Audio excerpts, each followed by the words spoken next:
नमस्कार दोस्तों, स्वागत है आपका डॉक्टर संजय के यूट्यूब चैनल में। दोस्तों आज मैं doctor Sanjay Sinha, technical analyst working on new way since last 27 years. ये चैनल न्यू वे एनालिसिस के लिए समर्पित है। अपने पिछले यूट्यूब वीडियो में हमने निफ्टी की एक्साइटिंग जर्नी पर डिस्कशन की थी और डिस्कशन किए गए इसने अपने सभी पूर्व निर्धारित टारगेट्स हासिल किए हैं। यदि आप हमारे YouTube वीडियो को फॉलो कर रहे हैं तो आपको टारगेट कंप्लीशन होने पर प्रॉफिट बुकिंग का लाभ अवश्य मिला होगा। इससे भी जरूरी बात यह है कि अपने रीजनिंग और एग्जाम्पल्स के साथ न्यू एनालिसिस की दुनिया को एक्चुअल में अंडरस्टैंड किया है और निफ्टी में सक्सेसफुल ट्रेडिंग के लिए इसके क्रूशियल इंपॉर्टेंस के बारे में प्रीशियस जानकारी प्राप्त की है। इस जानकारीपूर्ण YouTube वीडियो में हमारे साथ जुड़े क्योंकि हम निफ्टी की इन्वेस्टिंग और ट्रेडिंग पोटेंशियल का एनालिसिस करते हैं, न्यू वेव कंसेप्ट्स को अनकॉम्प्लिकेटेड तरीके से समझाते हैं और आपको निफ्टी ट्रेडिंग की चैरिस्मेटिक वर्ल्ड में सफल होने के लिए आवश्यक नॉलेज और स्ट्रैटेजी से लैस करते हैं। अपने इन्वेस्टिंग और ट्रेडिंग गेम को ऊपर उठाने का यह मैग्निफिसेंट अपॉर्चुनिटी न चुके। अब करेंटली निफ्टी अपनी तेजी जारी रखे हुए है जो नियरिंग ए राइजिंग ट्रेंड कंप्लीशन के करीब है। अभी सावधानी पूर्वक बने रहना महत्वपूर्ण है जो आपके प्रॉफिट को बढ़ा सकता है। इस वीडियो में हम आपको पोटेंशियल ट्रेडिंग अपॉर्चुनिटी की पहचान करने में मदद करने के लिए लेटेस्ट न्यू वेव एनालिसिस के माध्यम से गाइड करेंगे। जाने कि स्ट्रिक्ट स्टॉप लॉस मैनेजमेंट के साथ स्ट्रेटेजिकली बाई करके निफ्टी के ट्रैजेक्टरी में एवरी डिक्लाइन को अधिकतम लाभ कैसे उठाया जाए। हम आपको एक्शनेबल इंसाइट्स और रियल वर्ल्ड एग्जांपल्स प्रदान करेंगे ताकि यह इंश्योर किया जा सके कि आप मौजूदा मार्केट कंडीशन से निपटने के लिए अच्छी तरह से तैयार हैं। इन्वेस्टिंग और ट्रेडिंग केवल अपॉर्चुनिटी की पहचान करने के बारे में नहीं है, यह इफेक्टिव रिस्क मैनेज करने के बारे में भी है। चलिए पता लगाते हैं कि कैसे न्यू एनालिसिस रिस्क मिटिगेशन में महत्वपूर्ण भूमिका निभा सकता है। हम आपको इस वीडियो में आपके निफ्टी इन्वेस्टमेंट को सुरक्षित रखने के लिए स्ट्रैटेजी एंड एग्जांपल्स प्रदान करेंगे जो आपके लिए एक्सट्रीमली हेल्पफुल साबित होगा। इन सभी चीज़ों को समझने और न्यू एनालिसिस से एम्पावर्ड होने के लिए चलिए हम लोग चलते हैं निफ्टी के रियल टाइम चार्ट पर। ये हम लोग का निफ्टी का डेली चार्ट है और इस डेली चार्ट में हम लोग देख रहे हैं कि हम लोग का यहाँ पे 28 मार्च 2023 को हम लोग का करेक्शन पूरा करके फिर से ऊपर राइजिंग ट्रेंड में इंटर किया था और ये जो राइजिंग ट्रेंड था ये सब डिवीजन होकर के 5+4 9 के वेव के फॉर्म में कंप्लीट किया था जो कि उससे बड़े टाइम फ्रेम का हम लोग का 11th वेव था और उसके बाद यहाँ से हम लोग करेक्टिव फॉल में इंटर कर चुके थे और करेक्टिव फॉल में इंटर करने के बाद हम लोग का ये जो करेक्शन था ये हमारा 29 डेज का करेक्शन था और उसका बाद पुनः हम लोग यहाँ से राइजिंग ट्रेंड में इंटर कर चुके हैं। हम लोग यहाँ पर देखे थे कि हम लोग का जब 28 मार्च 2023 से लेकर के 20 जुलाई 2023 तक में जो 77 डेज का एक राइजिंग था जो कि सब डिवीजन में होकर के कंप्लीट किया था और उसका 20 जुलाई 2023 से लेकर के हम लोग का नीचे का 31 अगस्त 2023 में हम लोग का कंप्लीट करके फिर से यहाँ से राइजिंग ट्रेंड में इंटर कर चुके हैं। तो इससे बड़े टाइम फ्रेम का जो हम लोग का यहाँ पे 11th वेव कंप्लीट किया था उसका ये हम लोग का 12th वेव हो गया और यहाँ से फिर से हम लोग 13th वेव में ऊपर कंटिन्यू कर चुके हैं। और जैसा आप लोग जानते हैं कि 13th वेव होता है जो कि फिबोनाची नंबर होता है जो 5+4+4 13। इस तरह से हम लोग हो सकता है कि यहाँ पे बड़े टाइम फ्रेम का हम लोग का 5th वेव भी कंप्लीट होने की संभावना है। लॉन्ग टर्म के पॉइंट ऑफ व्यू से इसको ध्यान में रख करके ट्रेड करने का कोशिश करेंगे या फिर इन्वेस्टमेंट करने का कोशिश करेंगे तो यहाँ पे आप कॉशियसली ट्रेड करेंगे। इस तरह से हम लोग कर सकते हैं कि हम लोग का यहाँ से जो 20 जुलाई 2023 से लेकर के अगस्त 2023 तक हम लोग का जो करेक्टिव फॉल था वो किस पैटर्न में है जिसको कि हम लोग पिछले कई वीडियो में हम लोग डिस्कस कर चुके हैं और यहाँ से जो हम लोग का राइजिंग ट्रेंड में कंटिन्यू किया उसको भी हम लोग पिछले वीडियो में डिस्कस कर रहे हैं। अब पुनः हम लोग इसको फिर से देख लेते हैं कि 11th वेव यहाँ पे हम लोग का जो एक इंपल्स वेव कंप्लीट करने का जो करेक्टिव फॉर्म में था और यहाँ से जो ऊपर की ओर कंटिन्यू किया वो किस पैटर्न में है। तो अब इस डेली चार्ट को हम लोग कन्वर्ट करते हैं आवरली चार्ट में। हम लोग यहाँ पे आवरली चार्ट में आ चुके हैं और इस आवरली चार्ट में देख रहे हैं कि हम लोग का यहाँ पे एक इंपल्स वेव कंप्लीट करने के बाद फ्लैट करेक्शन का कंप्लीशन हुआ और उसका एक्स वेव बनाने का पुनः हम लोग दोबारा सेकंड फ्लैट करेक्शन में कंप्लीट करके एक्स वेव बना करके फिर से एक करेक्शन में इंटर कर चुके थे और यहाँ पे हम लोग का पैटर्न कंफर्म किया था।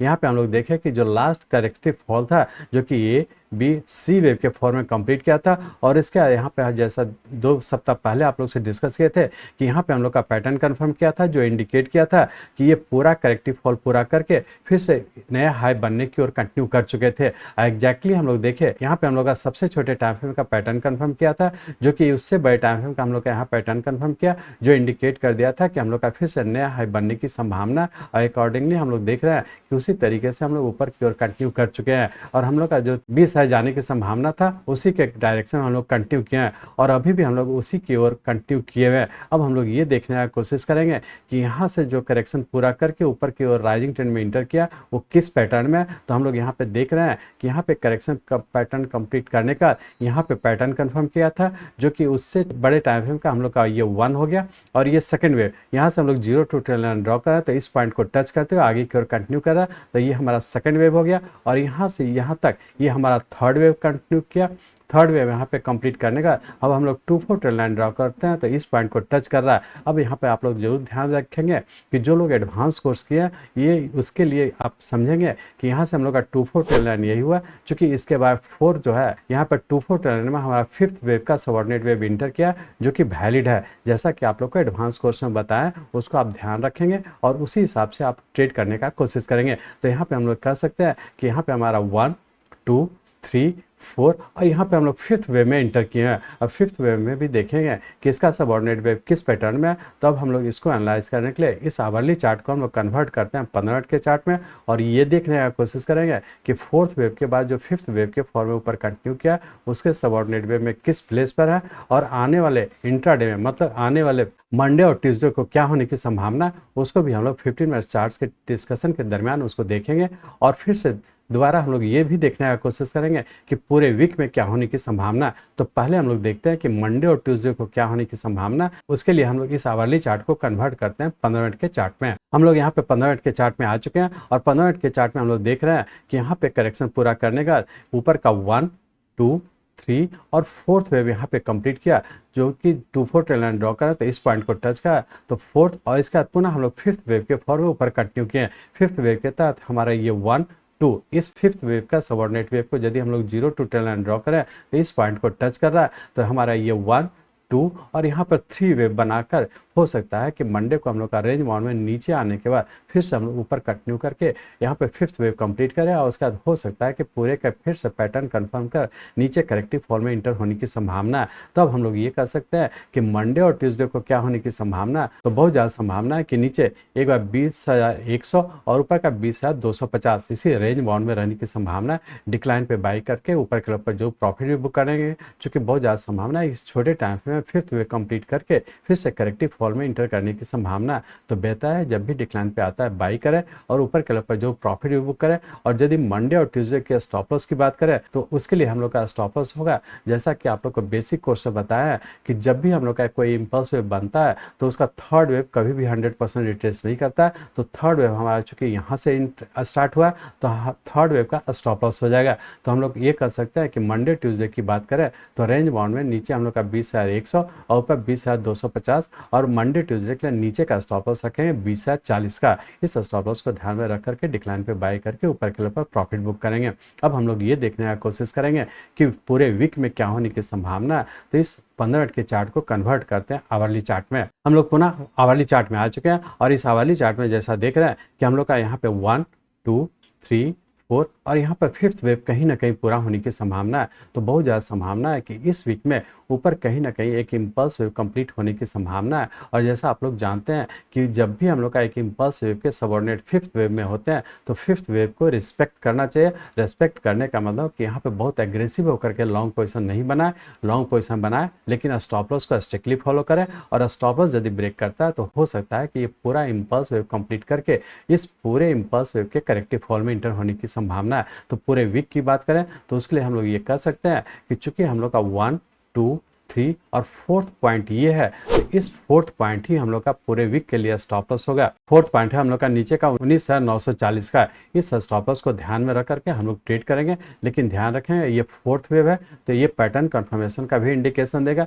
लेकिन यदि पूरे वेरी शॉर्ट टर्म की बात करें, वेरी शॉर्ट टर्म का जो नीचे का स्टॉप लॉस होगा 19,700 का होगा, तो वेरी शॉर्ट टर्म के लिए यदि प्लस करते हैं 19,700 के स्टॉप लॉस को फॉलो करेंगे। लेकिन पैटर्न कंफर्म में हो सकता है कि पूरे वीक के तहत नीचे 19,940 भी आने की संभावना है और ऊपर 20,250, मतलब पूरे वीक के लिए रेंज बाउंड के तहत हो सकता है कि ऊपर 20,250 और नीचे 19,900 इसी रेंज बाउंड में रहने की संभावना है। छोटा छोटा ट्रेड करेंगे और डिक्लाइन पे यदि बाई करते हैं तो ऊपर के ऊपर प्रॉफिट बुक करने का कोशिश करेंगे। लेकिन वेरी शॉर्ट टर्म का जो स्टॉप लॉस है वो हम लोग का वेरी शॉर्ट टर्म का स्टॉप लॉस है 19,700 का। वेरी शॉर्ट टर्म के पॉइंट ऑफ व्यू से आप डिक्लाइन पे बाई करके ऊपर के ऊपर प्रॉफिट बुक करते हुए आगे की ओर कंटिन्यू रखेंगे। मैं चाहता हूं मेरे जीवन का लक्ष्य है इस मार्केट में कोई भी लूजर ना हो। इसको आप सीखें, लोगों को सिखाएं, लोगों को मदद करिए। हमारे साथ जुड़े रहने के लिए, आज के वीडियो को ध्यानपूर्वक अटेंड करने के लिए, इसे दूसरों तक पहुंचाने के लिए आप सबका बहुत बहुत धन्यवाद। जय हिंद।